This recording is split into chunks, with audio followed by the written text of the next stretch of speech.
Was very clear. He said to me, I was warned by another person in beauty pageant world that girl will do anything to get to the top, and her mother will do anything to help her get to the top. I love submitting to Charlie because he's a phenomenal leader, and the way that he loves me, melts me to want to be able to help. How can I help you? It was always a lie. She worked for TPUSA, she co-hosted sometimes with Charlie, and she even made content of her own. Once he died, she immediately took his role as the head of TPUSA. Candace Owens just dropped a claim about Erica Kirk that completely changes how people see Charlie's entire relationship. According to Candace, this wasn't just a normal marriage story that unfolded over time. She says Erica may have groomed Charlie from the beginning, and that the timeline Erica has been telling the public about her age might not even be true. And if Candace is right about Erica lying about her age, then the timeline of when she first got close to Charlie suddenly looks a lot darker. So now people are revisiting old clips of Erica talking about how they first connected. But the part that really has people unsettled isn't just the age question. It's how Erica allegedly took advantage of that age gap, and the way Candace says she slowly positioned herself in his life. Everything about this marriage, everything about this divorce, everything about Erica's early years is shady. And the beginning And once you hear the specific moment Candace highlighted, the whole story starts sounding very cold and calculated. And that's why Candace's investigative series, Bride of Charlie, is so important. Because if it wasn't for episode 4 of the series, we wouldn't know that there's a 10-year period in Erica Kirk's childhood where her birthday is consistently filed wrongly across multiple court and child support documents. During this period, Erica's birthday is listed as November 22nd, 1988. In those years, the problem is that as far as we know right now, Erica's birthday is November 20th. Candace pointed out how weird it is that some of these errors occurred in actual court documents, such as child support filings.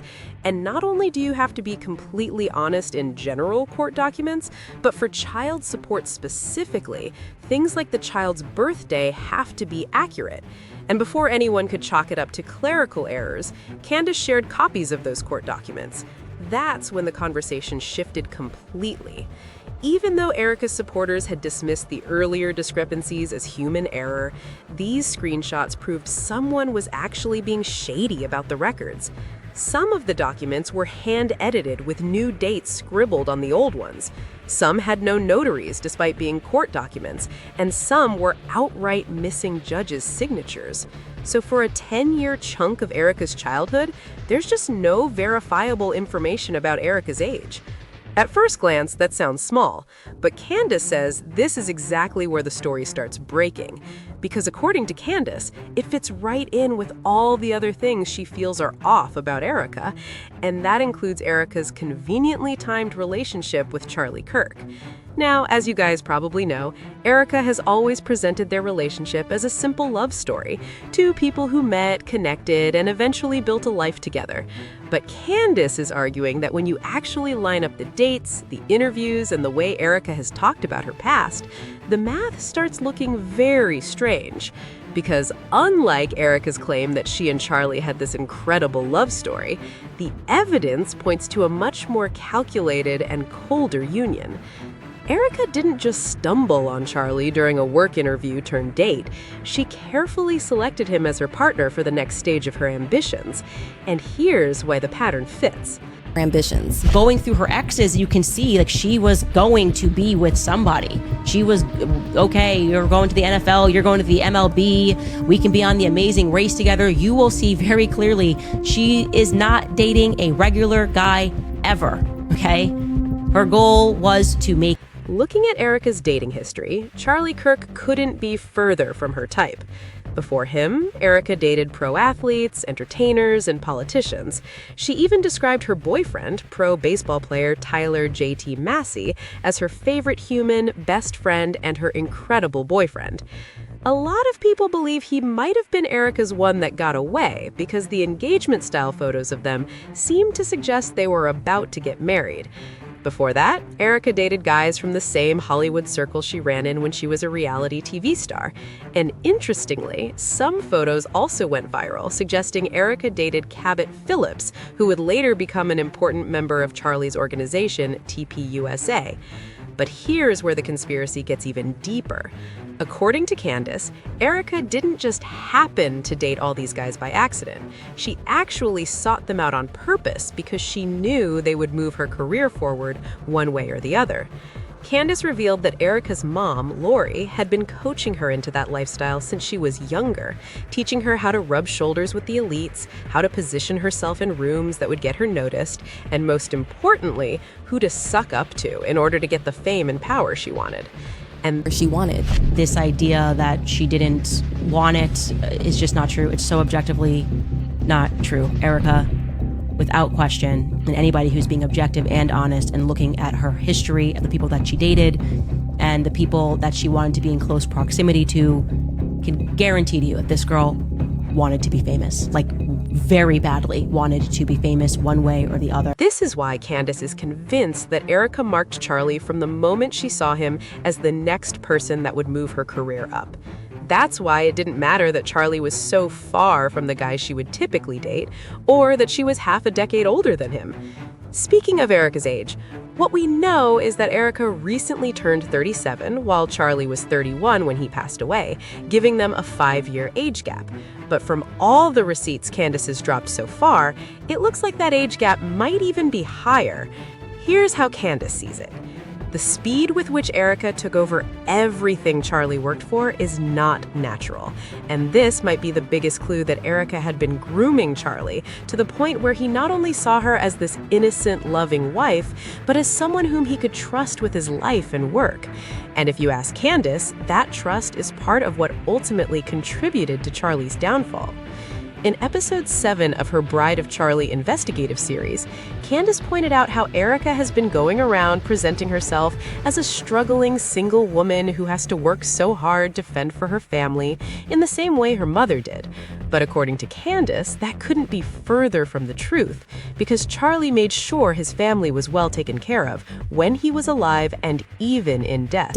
Like she's trying to relate, like she's just like a single mom and try and working a 9 to 5, working at a restaurant, trying to make ends meet for her children. Erica received at least $10 million from Charlie's estate immediately following his death. And that's not counting the life insurance he almost definitely had, the over $10 million in donations from Charlie's friends and fans, and the massive TPUSA platform Erica took over within days of his passing. This is an insult to Charlie because it implies he had nothing, it did not have their affairs in order at all. Like he just had kids and was just like, oh, well, if anything happens to me, I hope my wife is able to assume my role. No, Charlie always had his financial house in order. However, to get Charlie to a point where he could trust her so blindingly, Erica had to start small, from lying about her childhood in a way that made it seem like she grew up struggling, even though evidence suggests otherwise, to lying about her dating history to make herself seem more compatible with Charlie's idea of a loving Christian wife. Candace believes there's even more that Charlie did not know about Erica. Things that, had he known, Charlie had to deal with the kids. Wasn't Erica home? Couldn't Erica have gotten him back down if you had an appointment to make? Perhaps, maybe she was like, no, it's your turn, you deal with it. You said the next morning when he snuck in, he grabbed his wedding band. Again, minor detail, but I asked myself, why was his wedding band off? She suddenly apparently had a clear enough mind to decide that she wanted to take the board to a vote to make her to see. Moment the mask fell completely, because once Candace put all those things out there, it suddenly became obvious how much Erica had fooled Charlie. As this person said, according to Candace Owens, Erica Kirk's choice in men and who she orbited proves one thing. She wanted to be famous so badly she didn't care how it happened. And then this other person put it bluntly, Erica Kirk is such a fraud. Lie after lie after lie being discovered. But the comments on Twitter and Reddit only grew more intense after even more videos popped up showing how easily Erica manipulated Charlie over the years. One video that really got people talking was this one, where Charlie and Erica were talking on his podcast, and Erica just couldn't agree with Charlie on something as simple as who should control the finances in the home. It's just better. You are marrying a man that is not capable of completely and totally handling the finances, then you should not marry that man. Finances will break a marriage quicker than anything else, period. But what if he checks all of the boxes? He just is horrible at money. Fine. And you're really Doesn't good at matter. money. Doesn't matter. That he believes the man should handle things, which is consistent with his views as a traditional Christian man. But Erica kept arguing with him, insisting that sometimes the woman is just better. And although Erica has come out to say she also believes that women should be at home and forget their careers, Candace believes Erica just says all that to fit in with the conservative crowd. Moments like the one in that clip show how Erica really feels. And as far as she's concerned, Erica used little arguments like that to chip away at Charlie's defenses, making him more vulnerable to her. But Charlie didn't stay fooled forever. He eventually started getting suspicious, and Candace later revealed that Charlie ordered a full audit of TPUSA's finances just weeks before he passed away. But of course, he passed away before he could really find out the truth. And the moment Erica inserted herself in his office, she buried that investigation, which, according to Candace, was her plan all along. So now the timeline looks a lot stranger than it did before, and the more clips and documents people dig up, the harder it's becoming for Erica's supporters to dismiss all of this as coincidence. Because if Candace is right about even part of this story, then Charlie didn't just marry the wrong person. He trusted someone who had been positioning herself in his life for years, and the moment he finally started asking questions, he ran out of time.